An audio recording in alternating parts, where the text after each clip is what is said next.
Hello everybody, it's Ben Franklin back again for our third visit. I've been away for the past 10 days. I took a little trip out to Colorado and to New Mexico and spent 10 days out there, so I'm all nice and refreshed for this third lesson. And I guess I've been playing the first two lessons so far on Impact, and I hope they have been instructive for you, and I hope they haven't driven you too crazy. But I'm going to do a little bit of a quick review again today just to get back up to speed, and then we're going to move on to some new stuff. So let's have some fun here.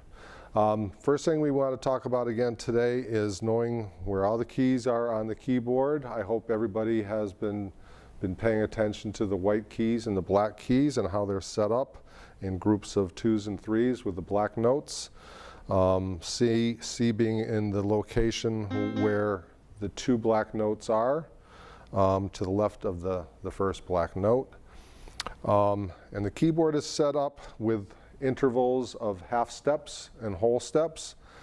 And each black key is either a sharp or a flat, depending on which way you're looking at it. If you're looking at from a vantage point from C and you're going up to the note, it's a C sharp. If you're on a D note, and you're going down to that same note, it's called a D flat. So they have two different names, but they have two different key signatures, which means one is going to be played in a flat key with a lot of flats, and one is going to be played with the sharp keys. So that's one thing I need for everybody to take a look at this week, is to make sure when I say find an A flat note, you can automatically go right to that note. If I say go find a G sharp note, you can find that note anywhere on the keyboard. If I want a D note, everybody's looking and finding that D note. As soon as you are able to recognize the keyboard quickly, that's going to make this piece of the puzzle a lot easier. The next thing I want to talk about is the circle of fifths. I'm hoping that people are having a fairly easy time referring to the circle of fifths. It's just a tool to navigate the keyboard and the different keys that we play in. So far we've been just kind of concentrating on the three keys C, F, and G. I hope everybody has been practicing those scales, and I'll do a quick show again of the C scale, the F scale, and the G scale. And that everybody is remembering the fingering for those three scales. Now what I'm also hoping is that as you've progressed through these first few weeks, that you have taken initiative to maybe look at the next circle of fifths, which would be the D scale on the sharp side, or the B flat scale. And again, tried to figure it out using our formula with a whole step, half step formula that I'm sure everybody has memorized by now, because that will absolutely work for every one of these scales as you go through the circle of fifths. The other thing that we went through last time were the different chords that we could play with those three scales. The first being the C major chord, built on the first, the third, and the fifth note of the scale. And then to make a minor note, you just drop the third note one half step or one interval to the E flat, and that creates your C minor chord. With the G chord, it's the same thing with the first, the third, and the fifth, and then dropping that third down a half a step to the first interval down to the black note, in this case it being the B flat, and there's your G minor chord. And the F major chord, the F, the A, and the C are the first three notes of the F scale. And if you drop that third note a half a step, it brings you to the F minor. So those are the three chords that we've been concentrating on. What I want to talk about a little more today are chords, but we're going to talk about seventh chords, because these are the only other chords that we'll probably be talking about during this course. Hopefully later on, I'm going to tell Paul back there to put an example up of some of the chords. And in this case, example one is what I'm going to use right now when talking about seventh chords.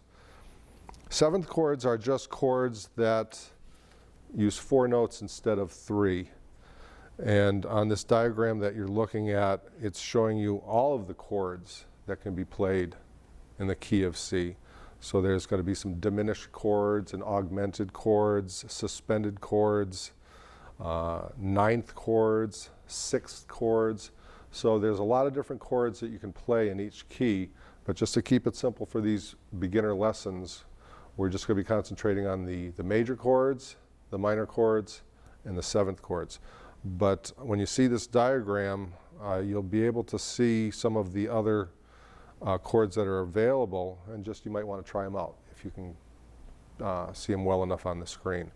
When we're building a seventh chord, the only thing different about it there are 3 different seventh chords.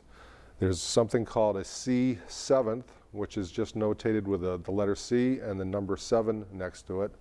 And then there's a C major seventh, which is a C with a big M and a 7 next to it, and a C minor seventh, which is a C, a small m, and a 7th next to it. Starting with the C seventh, it is built on the 1st, the 3rd, and the 5th note of the scale, and the 7th note of the scale. So when you're playing that chord with your left or right hand, you can always play chords with each hand. If you do it with your right hand, it's going to be the C, the E, the G, and the B, which is the 7th note of the C scale. So that's one of the 7th chords that we're going to be talking about. The C 7th chord, which is just notated with a C and a 7. Now, I think I may have just said that wrong, but let me explain that again. The C major 7th is a C with a big M and the 7, and that's the one I just showed you with the 1st, the 3rd, the 5th, and the 7th note. The other 7th note is one where it's just notated C with just the 7 next to it, and that's built on the 1st, the 3rd, the 5th, and a lowered 7th note. In other words, when your finger is on the B, you just drop it down to the B flat. So that's your C 7th chord that's noted with a large C and just a 7 after it. This one here is a C, big M, and a 7. The 3rd 7th chord is the C minor 7th, which is built on a minor chord, the 1st, the 3rd, and the 5th note, and a lowered 7th note. And you'll see that noted on music paper as a C, small m, and a 7. So those are your 3 7th chords in the key of C. So conversely, if we want to go to our F scale and play a major chord, that being the 1, the 3, and the 5, to make that C, M, big M 7, you just take the 7th note of the scale, there's the 7th note, and put it with your other 3 notes, and that is a C major 7th chord. To make it just a C 7th chord with an F 7th chord with an F and just a 7 next to it, you lower the 7th note to the E flat. And that's the C 7th, and the minor 7th is just minoring the 3rd note and minoring the 7th note. So those are your 3 F minor chords, or F 7th chords. If you do them with the left hand, here's one of them, and here's the 3rd. Very similar, just subtle little differences to each one of them, but when you're playing a song, that's where you notice how they work within each song. The G 7th chords, obviously the same way, and that's why these formulas are the pieces of the puzzle that people have to remember, being the formula for building a scale with the whole step, half step formula, knowing how to build a scale using the 1st, the 3rd, and the 5th notes of a scale, and knowing the formula of using the 7th chords by using the 1st, the 3rd, the 5th, and the 7th notes of these scales. So few formulas that we have to know, but Once you know them, you know them. The G major chord would be a G, a B, and a D. And the seventh note of the G scale is that F sharp. So there's your G major seventh chord. To make that just a G seventh chord, you drop that seventh note a half a step to the F, and there's your G seventh chord. To make the G minor chord, make your minor chord first, take your seventh note and minor it, or lower it a half a step, and there's your three G major, G minor, and G seventh chords. So you've got this one,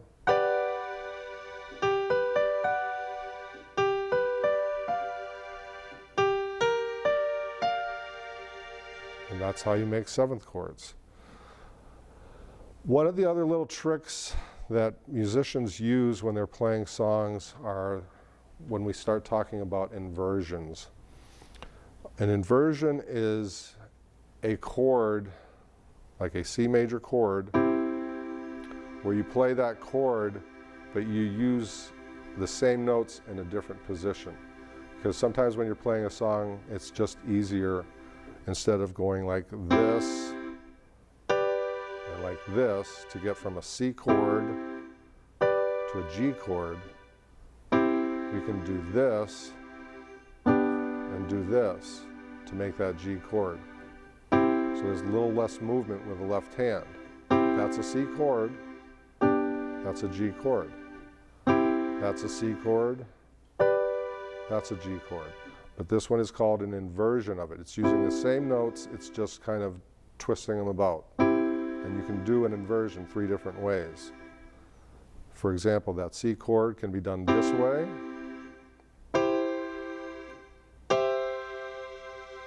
Three different chords. It's still a C chord, it's just an inversion of it. And as you start playing songs, you'll notice that you'll find it easier when you're reading the music. If a G chord is coming right after a C chord, it's just easier just to move two of the fingers to that G chord. So when you play these chords, what you want to try to do when you're practicing is try the different inversions every time you do one of these chords. So if you're doing the F chord, go ahead and play that F chord, and then notice that it's an F, an A, and a C, and just go up the keyboard and find an A, a C, and an F, and you found the inversion. Or if you move it up again to the C, the F, and the A, you've got the third inversion. There's three inversions for each chord, which makes things a little more difficult, but in the long run will make things easier. And you can do the same thing with minor chords. In other words, if you're playing a C major chord and make it a minor, you can also do the same thing with those inversions by just moving up the keyboard using the same notes, just higher up. So for example, C, E flat, G, E flat, G, C, G, C, E flat. All those chords are exactly the same chords, they're just called inversions.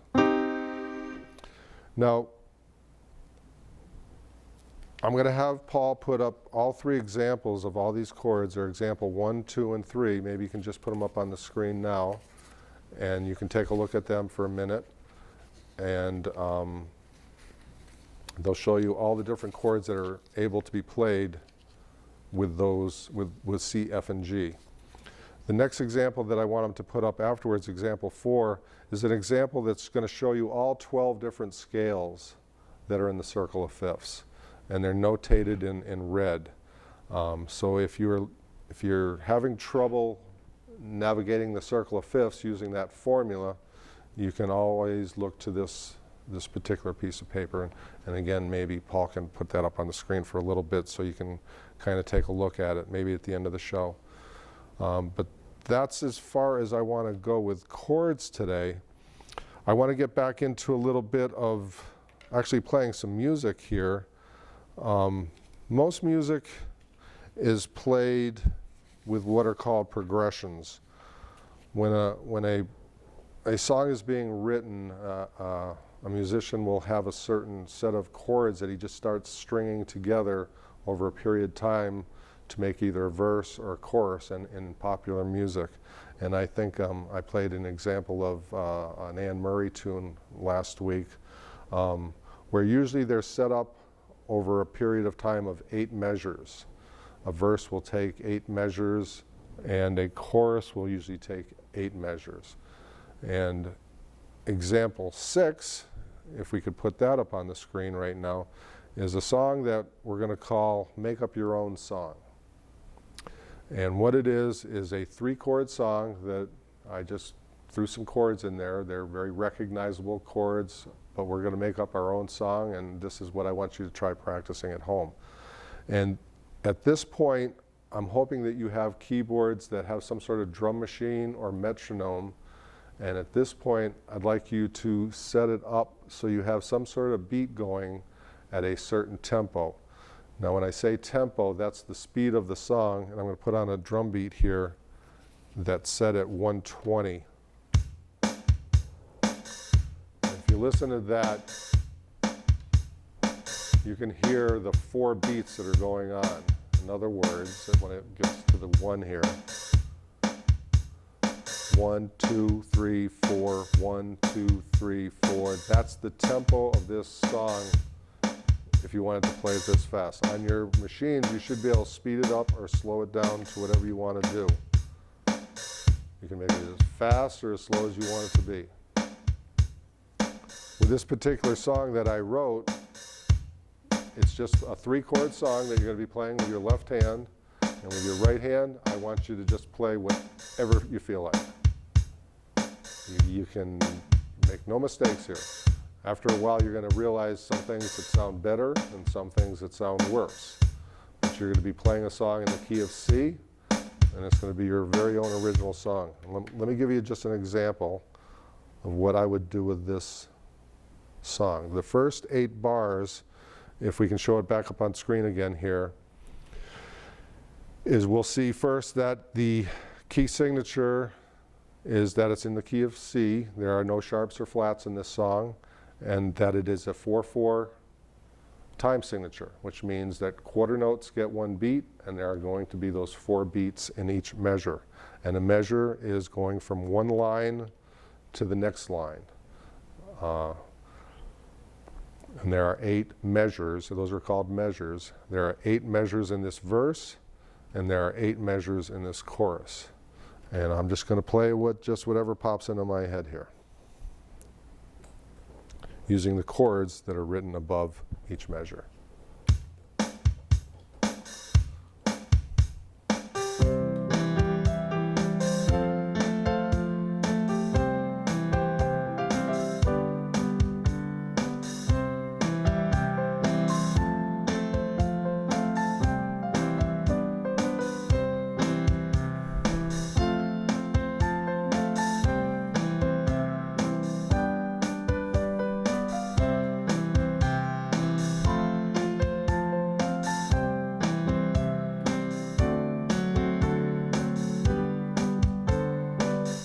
That was played one time through. I played the verse and I played the chorus. And when you're looking at this sheet of music, you'll see I threw a little bit of a curveball in there. In the 4th line of the chorus, the 2nd line of the chorus, the 3rd chord in is a D7th chord, just to put something different in there. And I want you to figure out how to make that chord. You would do it by using the 1st, the 3rd, and the 5th note, and the 7th note of a D major scale, using that wonderful little formula. So play that D scale.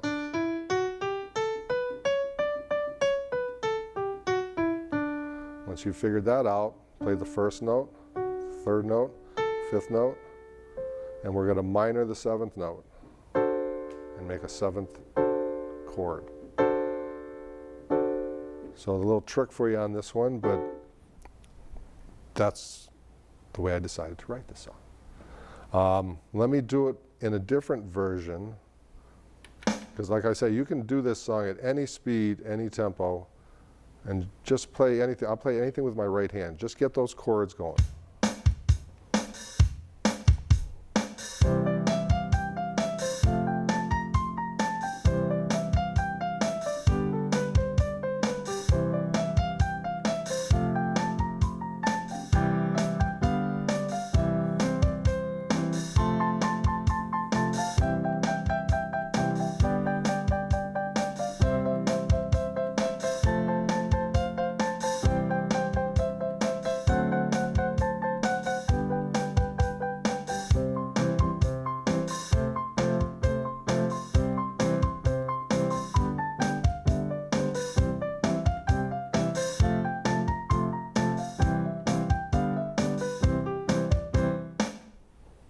Beautiful little song.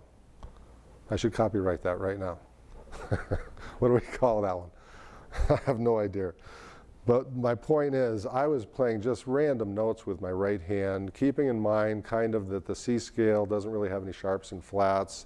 So I was just playing a lot of the white notes, knowing that in the F chord when it came along, I know that there's a B flat in it, so I can throw one of those notes in there if I want. Knowing when I get to the G chord, there's a G sharp in that particular key, so maybe I might want to throw something like that in there. But there's another way we can do this. We can make it a different type of tempo. And I'm going to put in here a 3/4 or a waltz tempo, which means there's 3 beats in a measure, and that quarter note still gets 1 beat. So now we've got a whole different feel, that waltz feel that we've talked about. And this particular keyboard I have is called a workstation, so I'm able to program different drum beats in here and things like that. Probably what you might have at home is just a click